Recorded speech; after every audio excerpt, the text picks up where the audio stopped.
ఒకడు నన్ను ప్రేమించినప్పుడు అతడు నా మాట వింటాడు. కొందరు మన మాట వింటలేదంటే దాని అర్థం నా మాట వినరా అంటుంటే ఆడు నా మాట వినకపోవడానికి కారణం ఏం తెలుసండి, ఆడు నన్ను ప్రేమించట్లేదు.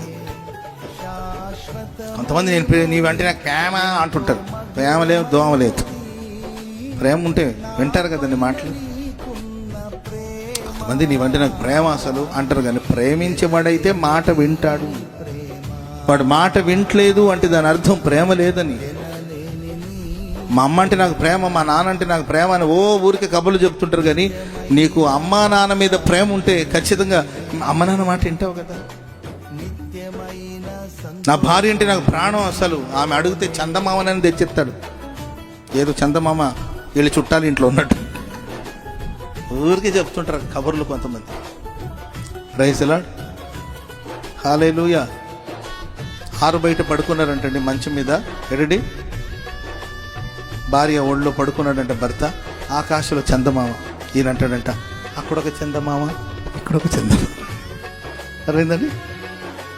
ఉత్తదే. అర్థమైందండి? ఉత్తదే. మరి అంత ప్రేమించిన వాడైతే ఏమండి తాగుడు మానేయచ్చుగా.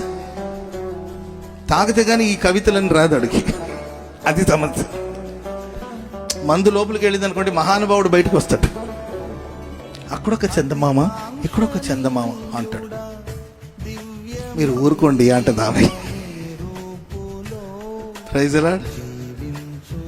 ఒకవేళ నిజంగా ఆ భార్యను ప్రేమించేవాడే అయితే మరి ఆ భార్య మాట వినాలి కదా. మంచి మాటలు కదా చెప్తుంది. దేవుని మందిరానికి రమ్మంటే రావాలి కదా. బ్రతుకులు మార్చుకోమంటే మార్చుకోవాలి కదా. పనికి వెళ్ళమంటే వెళ్ళాలి కదండి. ఎళ్ళో 10 రూపాయలు సంపాదించుకోరారా బాబు, పిల్లలు ఉన్నారు, భవిష్యత్తు బాగుంటుందని చెప్తే వెళ్ళాలి కదండి. అస్సలు పోడు ఇంటికి, బయటికి వెళ్ళి అసలు మంచం మీద మహానుభావుడికి ఎడడి అన్ని సరిది తీసుకొచ్చేస్తే కమ్మగా తిని హాయిగా నిద్రపోతాడు.